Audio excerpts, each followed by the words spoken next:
दुखों ने कभी पीछा नहीं छोड़ा। पिता के बाद भाई आनंदराव का निधन हो गया।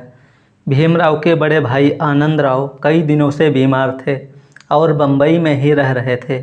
हवा पानी बदलने के लिए और इलाज के लिए उन्हें उनके ससुराल भेज दिया गया, लेकिन वहाँ भी उन्हें कोई फर्क नहीं पड़ा। आनंदराव का नवंबर 1917 में ससुराल में ही निधन हो गया।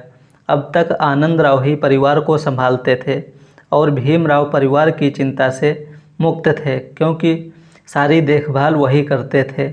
उनके देहांत से परिवार को बहुत बड़ा धक्का लगा। डॉक्टर अंबेडकर के जीवन में दुखों के दिन पीछा ही नहीं छोड़ रहे थे।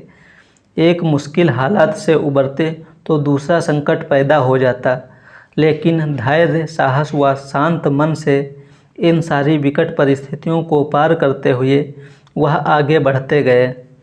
इधर बड़ौदा रियासत के अफसरों ने डॉक्टर अंबेडकर को पत्र लिखा कि एग्रीमेंट के अनुसार आपको रियासत में नौकरी करनी थी, इसलिए रियासत की ओर से दी गई स्कॉलरशिप के रुपए जल्दी लौटा दीजिए। डॉक्टर अंबेडकर ने इस पत्र का कोई जवाब नहीं दिया। जातिवादी मानसिकता से भरे हुए अफसर यही नहीं रुके, बल्कि उन्होंने सिडनहम कॉलेज के प्रिंसिपल से और बम्बई सरकार के शिक्षा विभाग से भी डॉक्टर अंबेडकर की शिकायत कर दी। जब महाराजा सयाजीराव गायकवाड़ को रियासत के अफसरों की इस ओछी हरकत का पता चला तो उन्होंने कह दिया कि अब ऐसा ना करें। इन्हीं दिनों महाराष्ट्र में कोल्हापुर के छत्रपति साहू जी महाराज अपनी रियासत में अछूतों के कल्याण के लिए कई कार्यक्रम चला रहे थे।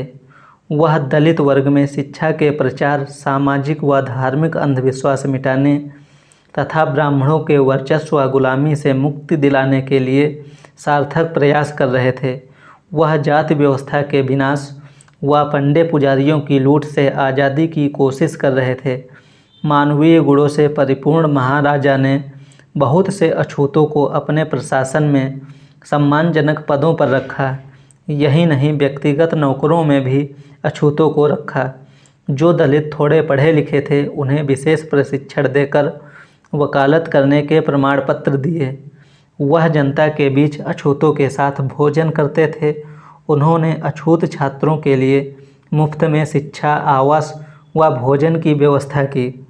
उनके प्रिय हाथी का महावत भी अछूत ही था। वह और महाराजा हाथी पर सवार होकर गर्व करते थे कि उनका महावत निम्न वर्ग का है। जब अंबेडकर प्रोफेसर थे तो मॉन्टेग्यू चेम्सफोर्ड सुधार के तहत बनी कमेटी भारत की विभिन्न जातियों से वोट देने के अधिकार के बारे में पूछताछ कर रही थी।